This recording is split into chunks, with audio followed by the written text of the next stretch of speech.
Way back when I started posting videos on this channel, I put up this one here, all about Garmin and how they estimate and measure your VO2max based on all your training data. Now we know it's not always a super accurate number, and if you've watched that video, you'll understand exactly how it works. We're gonna revisit that a little bit today, but we're also gonna talk about how to actually use some of that information. When it does come through on your watch or you're having a look at it in the app, are things improving or are things declining, maybe even staying the same? So in this video, that's what we're gonna cover. Without any further ado, let's get into it.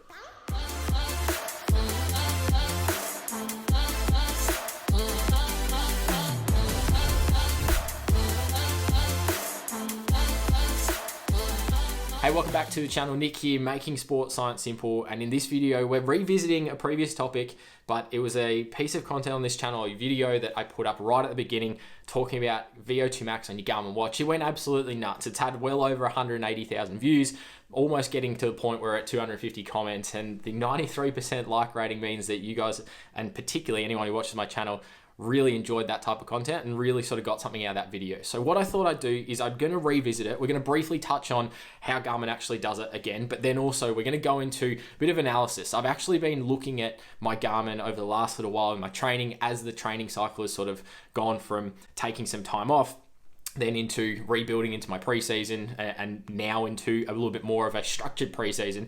I'm having a look at the changes and what's happening with those VO2 numbers. And this is really, I guess, a bit of a breakdown of how to actually interpret that information when it does come through. Because it is still a usable metric at the end of the day. And ultimately, where we need to start is right back at the beginning of how do they get that VO2 max number. So very, very quickly, what I'm going to do is put up on the screen here basically a graph from the lab data we collect from a VO2max testing perspective.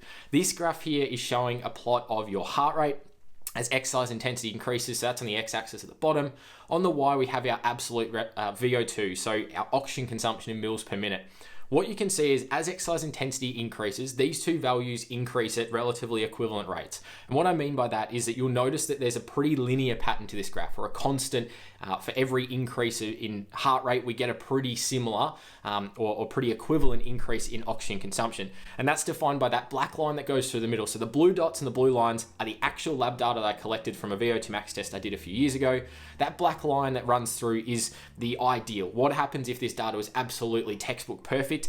That would be the perfect relationship. The thing I've circled at the top corner, I put a highlight around, is this R squared value. What this means is it's basically the closer this number gets to 1.0, the more perfect a relationship or correlation between these values are. And what I mean by that is, if this was exactly 1.0, the blue dots wouldn't exist and the blue line wouldn't exist. You would just see that black thin line that goes through. For every exact increase in heart rate, we're getting this exact increase in oxygen consumption and vice versa. Obviously, in the field and in practice, it's not exactly perfect like that, but this is fundamentally how Garmin is actually estimating or calculating your VO2max based on your training. Ultimately, it takes all of your pace data, for example, if we're running, keep it really simple, all of your pace data, all of your heart rate data, matches all that up based on your age, based on your gender, based on your characteristics like weight and height. It's then going to formulate a VO2max result that is pretty accurate. You can predict VO2max based on a relationship like this pretty well, as long as you've got nice and accurate inputs. That's the brief history, that's the brief rundown. If you want to get more on that side, go back and check that video out and drop a like on it, this channel. But I think it still holds true in terms of the stuff I talked about then hasn't really changed in how these things work overall. So then when it comes to how do we actually use some of this information, and when it comes through on our watch at the end of a run, or when it comes up as a notification on our phone, what do we need to look at and how do we actually interpret it? The first thing to do is actually find the metric in your Garmin Connect app. So I've done a little bit of a breakdown. I'll put it up here.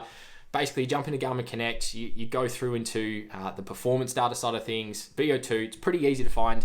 Once you're in there, there's a couple of key things we need to note. The first one is on the first screen, you'll see there's the actual VO2 max number. Now, if you do running, cycling, multi-sport type stuff, you might have a couple of these VO2 numbers. They're sport specific. That's something to keep in mind because there will be potentially some different numbers based on how well you perform in those. I know typically for me that my running is going to be slightly higher than my cycling. Given I don't do as much cycling, I'm not as good a cyclist as I am a runner. These things are going to be quite individual, but keep in mind you will have different scores based on those different types of activity, because they are going to be presenting different sets of data into those equations. The next thing to then look at is the graphs. I think these are the most important ones, and Garmin breaks down a couple of key graphs. It gives you a 4-week, a 12-week, and a 6-month graph to look at.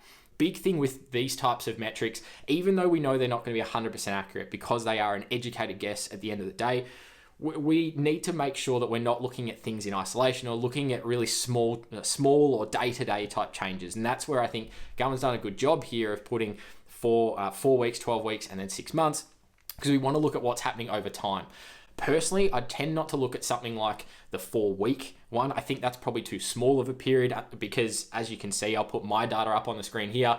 As you can see, the 4-week period, I've got some pretty consistent increase, but there's also a couple of decreases there, and that's largely due to what type of session I did on that particular day. So you'll actually notice the last little dip there at the end. The dip and the lower point where it dropped down was a long, slow zone 2 run where I went across the trails. I was running at much slower paces than normal for probably the same the same zone 2 heart rate.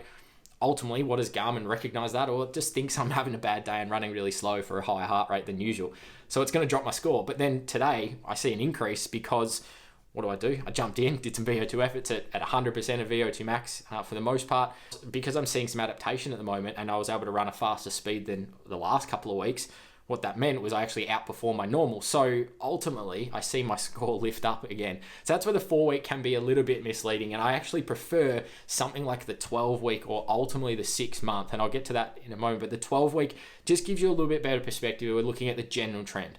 Now, what you can see in my 12-week block, it's going to make a lot more sense when I bring up 6 months in a moment. But the 12-week section, you can see that initial dip, and that's off the back of my genuine off-season and taking a break from training completely. If you've been watching any of the performance vlog series up here on the channel, you know that I've gone through a period where I didn't really train much. Now I'm reloading as I get back into my new season of training and performance heading into 2022. So I took an initial hit there, but as you can see, over the rest of that time, over the last 8 weeks or so, which is my period of training, I went from my lowest point, I've started gradually increasing that VO2 back up. But now if we go to the 6-month graph, what you can see here is that over time, you can see that early part where I was during my season at pretty much my peak fitness for 2021 during my competition season or my performance season, pretty consistent, up close to that 60, just above 60 mark according to Garmin. I see the dip through the off season. Now I'm trying to trend back up. So ultimately what I'm now trying to do is get as close as possible back to where I was. Do I mind so much what the actual number is? No. As I've mentioned a couple of times now, it's an estimate or an educated guess at best. If you really want to know, you have to go and measure the oxygen consumption yourself. And the only way to do that is to go into a lab and actually perform a lab-based test to assess your VO2 max. I know from a lab testing perspective that when I'm at my peak fitness, instead of being 60 or 62 like on my Garmin, I can actually get myself physiologically to 68, 70 in certain parts of my performance over the different years. That changes and fluctuates depending on how much training I'm doing. Obviously, COVID the last couple of years has impacted training and impacted my seasons. Injuries impact that. Time out, time away from training impact that as well. So really important to understand that will fluctuate, but ultimately, it may not be given the exact reading of what you'll get in the lab, but nonetheless, we're looking at that positive trend. If I'm seeing a general trend upwards, well, I could probably expect the same trend if I was to go into the lab and do a test every 4 or every 6 weeks and gradually track that progression. I can see that general trend upwards, and you're going to notice that throughout the training. As I mentioned earlier, the session that I did at the end of this current block, so today's session fundamentally, I actually outperformed what I was doing last week, 3 weeks ago, 4 weeks ago. And my VO2 score that came up on the screen at the end of my run actually reflected that. You'll tend to notice that the trends over time will actually show you really good patterns of how you're tracking along, whether you're improving, maybe you're going through a period of maintenance or you're starting to plateau. Definitely when you're declining, Garmin's really quick to respond to things going in the wrong direction when it comes to a metric like this. But ultimately, it gives you that guide and it's another tool to look at or another metric to look at to go, how am I tracking overall? Really important that we don't focus in on the micro. We look at those general trends over time. So there's a bit of an insight in terms of how I actually use that Garmin metric on your VO2. Let me know down in the comments down below. First and foremost, did you watch that initial video I put back? Are you one of the original subscribers to this channel? If you are, absolutely appreciate your support. But also, how do you use some of these metrics on your Garmin? What other metrics do you find useful or find a bit confusing? Let me know in the comments down below. Might think about doing a couple of videos like this because I think it's really important that some of these numbers that are flashing up at you at the end of your sessions when you might be a little bit more emotionally invested and you might see things not happen or come up in the way that you intended or thought they might. Really important to understand that it's only one small piece of a much bigger picture. So the more I can educate and hopefully help you understand and work through those numbers, the better it's going to be in terms of then understanding your training and actually being able to apply that information to a good and positive use. So hopefully you got a bit out of this one, enjoyed revisiting a topic from a while ago. Go back and check that other video, but we're going to leave it there for today and we'll see you in the next one.